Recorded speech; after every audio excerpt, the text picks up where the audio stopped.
Hello friends, Agam institute of English में आप सभी का हार्दिक स्वागत है। आज हम जिस सब्जेक्ट को स्टार्ट करने जा रहे हैं वो है अपना स्कूल मैनेजमेंट। स्कूल मैनेजमेंट, और हमें पता है कि स्कूल मैनेजमेंट के अंदर जो फर्स्ट ग्रेड के अपने फर्स्ट पर्सन के अंदर 15 क्वेश्चन आते हैं। कितने क्वेश्चन है? 15 क्वेश्चन है। तो स्कूल मैनेजमेंट अपने कंप्लीट सिलेबस जो इसी प्लेटफॉर्म पर करेंगे। तो देखिए, स्कूल मैनेजमेंट करने से पहले अपन जो सबसे पहला जो टॉपिक स्टार्ट करने जा रहे हैं वो अपना पहला टॉपिक है बाइट। ब्लॉक प्रारंभिक शिक्षा की अपन बात करेंगे, बाइट की। अब देखिए, यदि आप पिछले सालों के पेपर देखोगे तो आपके पास एक क्वेश्चन जो है वो फुल फॉर्म को लेकर पूछा गया है, इसलिए जितनी भी फुल फॉर्म्स हैं आपको सभी याद करनी होंगी। ठीक है, तो सबसे पहले अपन बाइट की बात कर लेते हैं कि बाइट की फुल फॉर्म क्या है। बाइट की अपन फुल फॉर्म की बात करें तो इसे क्या कहेंगे? Block institute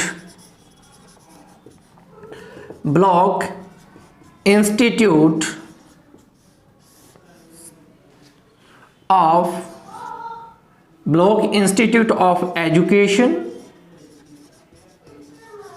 and training.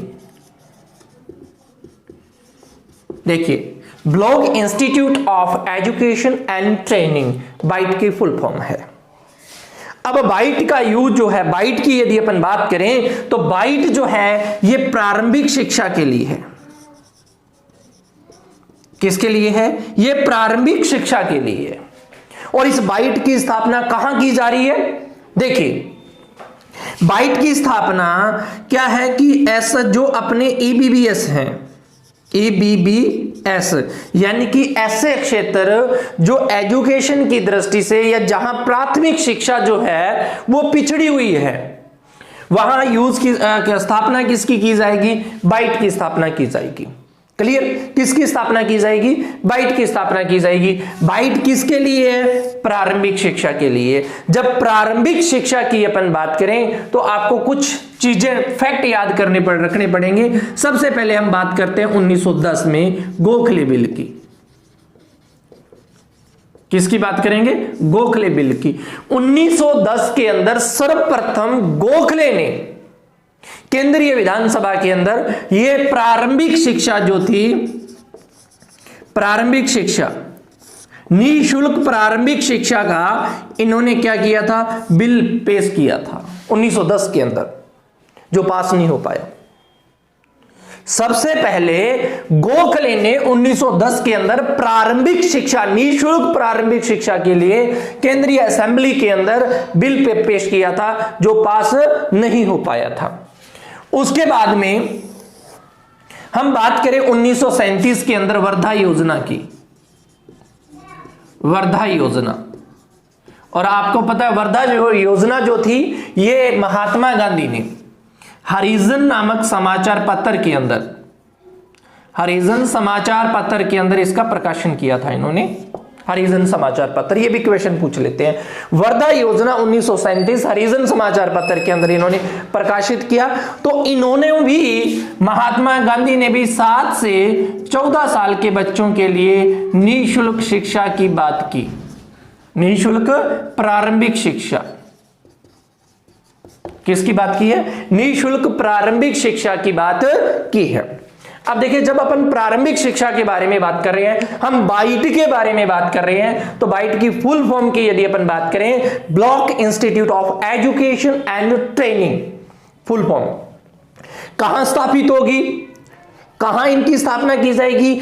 ऐसे क्षेत्र जहां प्रारंभिक शिक्षा, प्रारंभिक शिक्षा का क्षेत्र जो है, पिछड़े हुए जो क्षेत्र हैं, वो चाहे अनुसूचित जाति का हो, चाहे अनुसूचित जनजाति का हो, जहां प्रारंभिक शिक्षा पिछड़ी हुई है, वहां बाइट की स्थापना की गई है, प्रारंभिक शिक्षा के लिए है।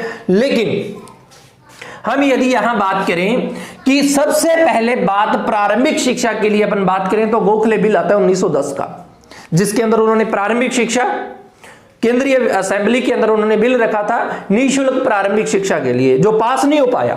फिर 1937 के अंदर वर्धा योजना, महात्मा गांधी की अपन बात करते हैं। गांधी जी,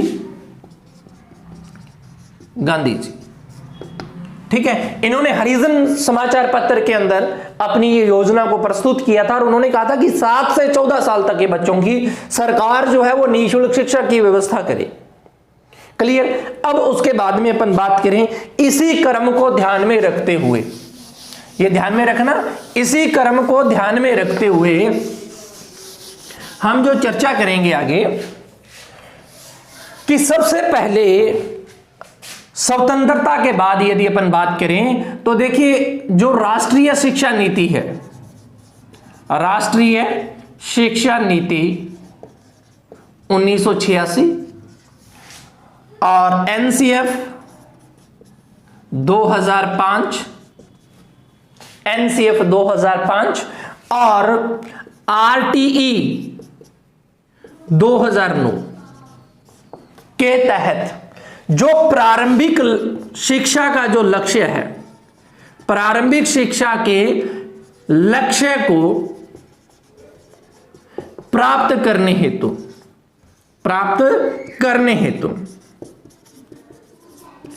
देखिए प्रारंभिक शिक्षा के लक्ष्य को प्राप्त करने हेतु, अब प्रारंभिक शिक्षा का लक्ष्य क्या है कि हमें 2010 तक, लक्ष्य क्या था, 2010 तक क्या करना था, प्रारंभिक शिक्षा के लिए हमें पूर्ण ठहराव सुनिश्चित करना था, पूर्ण ठहराव क्या करना था, सुनिश्चित करना था। यह अपना मुख्य उद्देश्य था प्रारंभिक शिक्षा के लक्ष्य के लिए। तो राष्ट्रीय शिक्षा नीति 1986, एनसीएफ 2005 और आरटीई के तहत प्रारंभिक शिक्षा के लक्ष्य को प्राप्त करने के लिए कि शैक्षिक दृष्टि से पिछड़े क्षेत्र, अनुसूचित जाति और अनुसूचित जनजातीय क्षेत्र के अंदर किसकी स्थापना की गई, बाइट की स्थापना की गई है। अब थोड़ी सी चर्चा अपन राष्ट्रीय शिक्षा नीति पे भी कर लेते हैं। अब जब अपन राष्ट्रीय शिक्षा नीति के बारे में चर्चा करेंगे तो आपने सबसे पहले ध्यान में देना है कि यदि राष्ट्रीय शिक्षा नीति 1968 की बात करें, पहली शिक्षा नीति है राष्ट्रीय शिक्षा नीति 1968 और ये श्रीमती इंदिरा गांधी के समय आई। इंदिरा गांधी किसके समय आई है, ये श्रीमती इंदिरा गांधी के समय आई है। और इसके बारे में एक बात और ध्यान में रखना कि ये कोठारी आयोग की सिफारिश, कोठारी आयोग, और जब कोठारी आयोग आप पढ़ोगे 1964 टू 1966, कोठारी आयोग की सिफारिश के बाद में पहली राष्ट्रीय शिक्षा नीति जो थी स्वतंत्र भारत की, वो क्या थी, 1968 थी।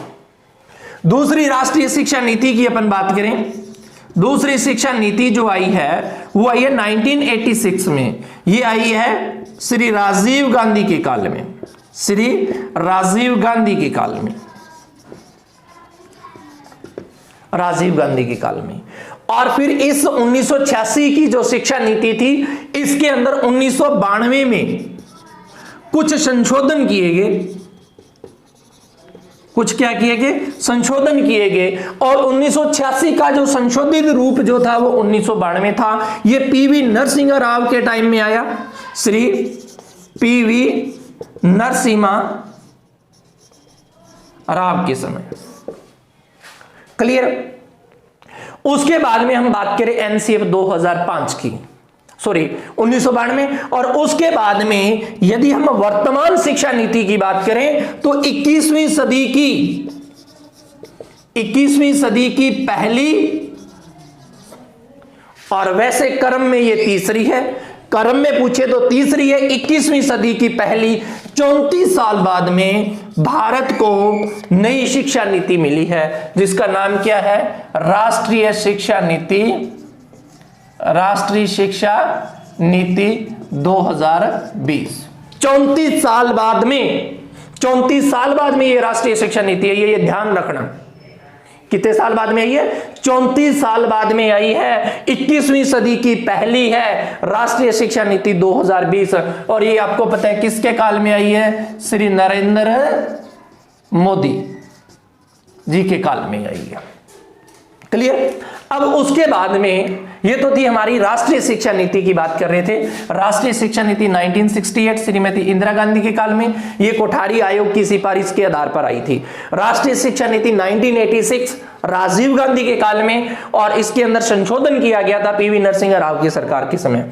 21वीं सदी की पहली राष्ट्रीय शिक्षा नीति 2020, और 34 साल बाद आई है। किसके बाद में आई है? 34 साल बाद में आई है। ठीक है, उसके बाद में हम थोड़ी सी चर्चा कर लें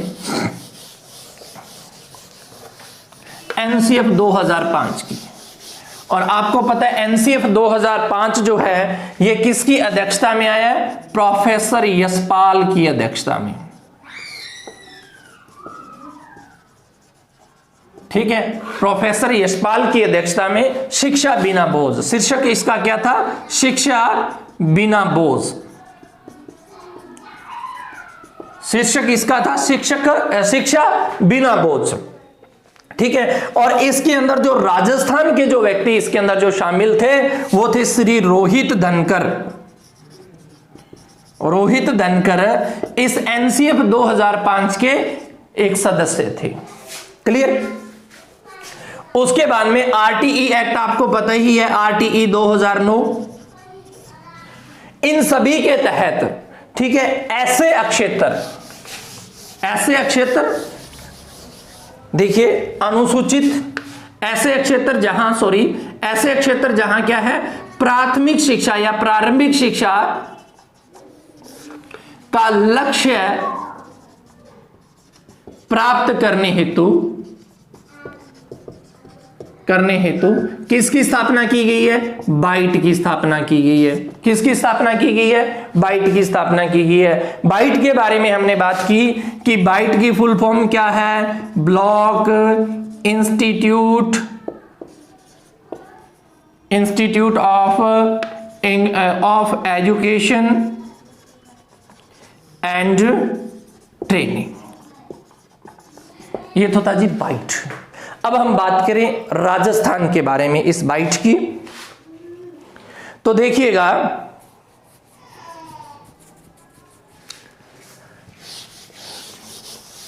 राजस्थान की अपन इसकी पृष्ठभूमि की बात करें तो देखिए 2013 और 14। अब देखिए यदि अपने यहां बाइट की बात करें, बाइट देखिए आई और ई, बाइट आई और ई है ना, इस ई को आप 3 मान के चलिए और इसको आप उल्टा लिखोगे तो 13 हो जाएगा। क्या हो जाएगा? 13। तो बाइट की स्थापना 13 और 14, समझ में आ गई बात? बाइट की स्थापना 13 और 14। अब देखिए बाइट जो है राजस्थान के अंदर, बाइट जो है एनसीटीई के आदेशानुसार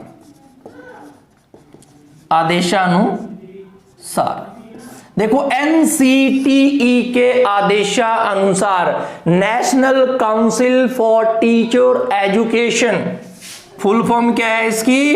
national council for teacher education, और इसका मुख्यालय दिल्ली में है। मुख्यालय कहां है? दिल्ली में है। पूरे भारत के अंदर इसकी 4 शाखाएं हैं। कहां कहां है? जयपुर है, भुवनेश्वर है, भोपाल है। ठीक है, जयपुर हो गया, भुवनेश्वर हो गया, भोपाल हो गया। एक और है इसका क्षेत्र जो, सॉरी एक सेकंड, बेंगलुरु है, बेंगलुरु। ठीक है, ये 4 इसके क्षेत्रीय कार्यालय हैं। अब देखिए यदि एनसीटीई की बात करें, national council for teacher education की, तो ये क्या करता है कि शिक्षण प्रशिक्षण संस्थाओं को मान्यता देता है। शिक्षण प्रशिक्षण संस्थाओं को मान्यता, शिक्षण प्रशिक्षण संस्थाओं को मान्यता देने का काम कौन करता है? एनसीटीई करता है। और शिक्षक नियुक्ति हेतु योग्यता, शिक्षक नियुक्ति हेतु योग्यता का निर्धारण का निर्धारण भी कौन करता है? एनसीटीई करता है। तो देखिए 2013-14 में एनसीटीई के आदेशानुसार राजस्थान के 4 क्षेत्रों के अंदर, राजस्थान के कितने क्षेत्रों में? 4 क्षेत्रों में एनसीटीई के आदेशानुसार राजस्थान में 4 बाइट की स्थापना की गई है। कितनी? 4 बाइट की स्थापना की गई है। अब वो 4 बाइट की अपन बात करें, सपोज दैट कि अपना ये राजस्थान का नक्शा है। यहां 2 प्रकार के क्वेश्चन आपसे पूछे जा सकते हैं। पहला कि टोटल राजस्थान में बाइट कितनी है? 4 हैं। बाइट की स्थापना कब की गई? 13-14 में की गई। किसके आदेशानुसार की गई? एनसीटीई के आदेशानुसार की गई। एनसीटी की फुल फॉर्म क्या है? National council for teacher education. इसके क्षेत्रीय कार्यालय कितने हैं? 4 हैं। कौन कौन से हैं? जयपुर है, बेंगलोर है, भुवनेश्वर है, भोपाल है। एनसीटीई का काम क्या है? शिक्षक नियुक्ति हेतु ये योग्यताओं का निर्धारण करता है। शिक्षण प्रशिक्षण महाविद्यालयों को यह मान्यता देता है, एनसीटीई है। अब राजस्थान की अपन बात करें तो राजस्थान के अंदर टोटल 4 बाइट हैं। देखिए 2 तो हैं उत्तरी राजस्थान में और 2 हैं अपनी दक्षिणी राजस्थान में। अब उत्तरी राजस्थान के अंदर हम बात करें तो यहां मान लें कि ये अपना हनुमानगढ़ है और ये अपना गंगानगर है। और दक्षिण के अंदर अपन बात करें तो दक्षिण के अंदर देखिए डूंगरपुर और बांसवाड़ा, डूंगरपुर और बांसवाड़ा, डूंगरपुर और बांसवाड़ा के अंदर। दक्षिण भारत की बात करें तो डूंगरपुर बांसवाड़ा है, उत्तरी भारत की बात करें तो गंगानगर हनुमानगढ़ है। तो टोटल राजस्थान में बाइट कितनी है? 4 है। अब देखिए इसको अपन लिखेंगे कि अनुसूचित क्षेत्र, अनुसूचित जाति यानी कि एससी बाहुल्य क्षेत्र जो है जो उत्तरी भारत के अंदर, उसमें सबसे पहले इसका आता है गंगानगर और गंगानगर के अंदर रायसिंह नगर, यहां बाइट की स्थापना की गई है। और हनुमानगढ़ की बात करें तो हनुमानगढ़ के अंदर नौर के अंदर बाइट की स्थापना की गई है। ये एससी बाहुल्य क्षेत्र है और ये वाला एसटी बाहुल्य क्षेत्र है। यानी कि एसटी और एससी बाहुल्य क्षेत्र के अंदर राजस्थान में बाइट की स्थापना की गई है। उत्तरी राजस्थान की बात करें तो गंगानगर हनुमानगढ़ है। गंगानगर में कौन है? रायसिंह नगर और हनुमानगढ़ में नौर है। अब डूंगरपुर और बांसवाड़ा की बात कर ली अपन। और दूसरा जो क्षेत्र जो अपना आता है वो आता है अनुसूचित जनजाति। क्या है? अनुसूचित जनजाति क्षेत्र यानी कि एसटी। और एसटी के अंदर पहला है अपना डूंगरपुर और डूंगरपुर के अंदर है बिछीवाड़ा, डूंगरपुर के अंदर है बिछीवाड़ा। और बांसवाड़ा की बात करें और बांसवाड़ा में है सज्जनगढ़। डूंगरपुर का बिछीवाड़ा और बांसवाड़ा का सज्जनगढ़ के अंदर ये दोनों एसटी क्षेत्र हैं, एसटी बाहुल्य क्षेत्र हैं, जहां किसकी स्थापना की गई है? बाइट की स्थापना की गई है। अब देखिएगा इसमें एक बात और आपको ध्यान में रखनी है, सबसे इंपॉर्टेंट, कि 12वीं पंचवर्षीय योजना, कौन सी योजना? 12वीं पंचवर्षीय योजना, 12वीं पंचवर्षीय योजना। 12वीं पंचवर्षीय योजना के तहत पूरे भारत में, कहां? पूरे भारत में टोटल बाइट जो है, total byte BIET byte, total byte जो है कितने स्थापित करने का लक्ष्य था? 196 यानी कि 196 बाइट की स्थापना की बात की गई है। ठीक है। उसके बाद में अपन बात करें कि बाइट जो है, अब देखिए बाइट प्रारंभिक शिक्षा की बात करता है। किसकी बात करता है? प्रारंभिक शिक्षा की बात करता है। तो इसलिए यह प्रशिक्षण किसको करवाता है? BST बीएसटी के छात्रों को, यानी कि बीएसटी को ये क्या करवाता है, प्रशिक्षण करवाता है। और ये प्रशिक्षण जो होता है, ये बात ध्यान में देना, इंपॉर्टेंट है, सेवा पूर्व प्रशिक्षण देती है बाइट। बाइट क्या देती है, सेवा पूर्ण प्रशिक्षण देती है, सेवाकालीन प्रशिक्षण नहीं देती, सेवा पूर्व प्रशिक्षण का काम किसका है, बाइट का है। क्लियर? मैं फिर आपको इन शॉर्ट इसके बारे में थोड़ा सा बता दूं, ठीक है, कि यदि अपन बाइट की बात करें तो बाइट की स्थापना क्या है, 12वीं पंचवर्षीय योजना के तहत टोटल भारत के अंदर कितने, 196, राजस्थान के अंदर कितने, 4। कब, एनसीटीई के आदेशानुसार 2013 और 14 के अंदर। 4 कहां है, अनुसूचित जातीय क्षेत्र की अपन बात करें, एससी के लिए हनुमानगढ़ का नौर है, और रायसिंह नगर गंगानगर। और एसटी की बात करें, अनुसूचित जनजाति बाहुल्य क्षेत्र, तो इसके अंदर हमें पता है बिछीवाड़ा अपना डूंगरपुर, और सज्जनगढ़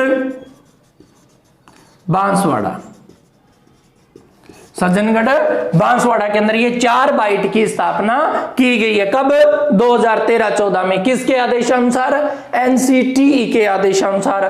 प्रशिक्षण किसको देती है, सेवा पूर्व प्रशिक्षण देने का कार्य करती है, एनसीटीई के आदेशानुसार। तो आई होप कि आपको बाइट बहुत अच्छे से समझ में आया होगा। प्लीज वीडियो को लाइक शेयर कमेंट जरूर करें। Thank you.